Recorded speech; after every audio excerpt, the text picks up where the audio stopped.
This is Michael Orrell from MobileBurn.com, and today I have with me the Motorola debut i856 for Boost Mobile. This is the first slider form factor iDen phone for Boost.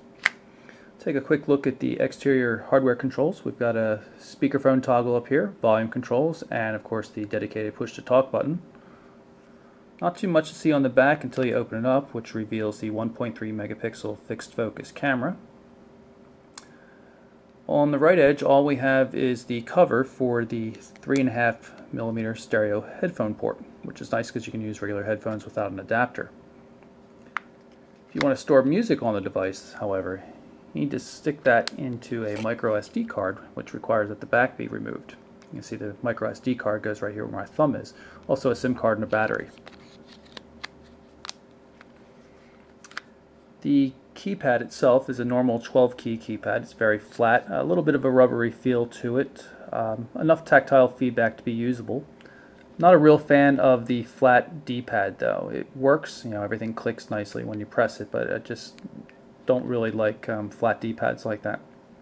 Of course, we've also got a pair of soft keys up here, call send, call end, music button, and the menu button as well. The display on the i856 is a 2.2-inch unit, 176 by 220 pixel resolution. You can see that there's a simple carousel menu that Boost has on their devices here. Allows you to move left and right on the D-pad into a user configurable menu, so you can put whatever options and features on the phone are most useful to you, such as Bluetooth camera, the video camcorder, and that kind of thing. Pressing this button down here brings up the regular main menu. It's a 3x3 grid of icons. I'll bring up the music player by pressing the button here. Start playback. You can see we can switch tracks using the D-pad. Press the menu button here and you can see there's a hide player function, which allows you to play in the background. So you can still go through and use the menu and things like that while playing music. Go back to the music player here, and then we can pause the music. I'll pull up the camera from the carousel menu here. Easy to take a photograph, just press the D-pad's center button. You have some options for sending it to people, or you can just press the button again to save it. Bring up the menu so you can see what we have to offer here. There's a GPS tagging ability, there's built-in GPS on the device. You can change the photo resolution, we'll change it to full 1.3 megapixel here.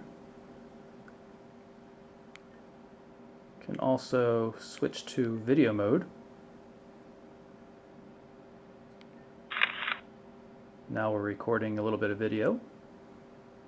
I'll just move it a bit around a bit and stop it. And let's play it back. Now we're recording a little bit of video. Just move it a bit around a bit and stop. The web browser on the i856 is really quite weak. Everything goes through the web portal itself, and data speeds are pretty slow. Just to load a URL, you have to hit surf the web here, wait for the page to load,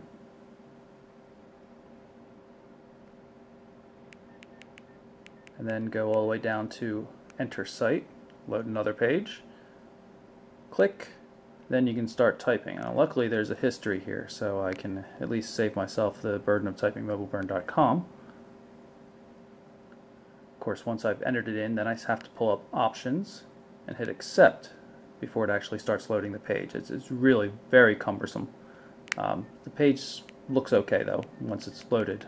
No full HTML support at all though. You're limited to very simple WAP and mobile formatted websites. I'll hit the right soft key to go into the messaging system. We'll go into the inbox so you can see that there's kind of a threaded SMS support. It's not particularly good. These are all messages to and from John Doe. You can see messages get cut off and you have to click through in order to see the full message. Reply so you can see the predictive text. Type TESTMESSAGE for test message. Delete key is up here in the top, and I'm really displeased with the predictive text system. Sometimes when I hit the to button, trying to get an A or something like that, it defaults to a phone number that I entered at one point in time. It's really quite messy. It's annoying is what it is. If you press the push to talk button on the side of the device, it brings up the walkie-talkie features, and you can set it to come up to this menu or any of a number of specific features depending on what you use most yourself. So that's the Motorola debut i856 for Boost Mobile. Weighs about 111 grams and has a pretty nice build quality. D-pad's not so great, but the keypad's okay. User interface is not bad. I like the carousel menu, which is user configurable on the front screen, but the messaging system is pretty weak overall, especially the threaded SMS. The device is on sale now for $169.99 and it's available from Boost Mobile. I'm Michael Orrell from MobileBurn.com.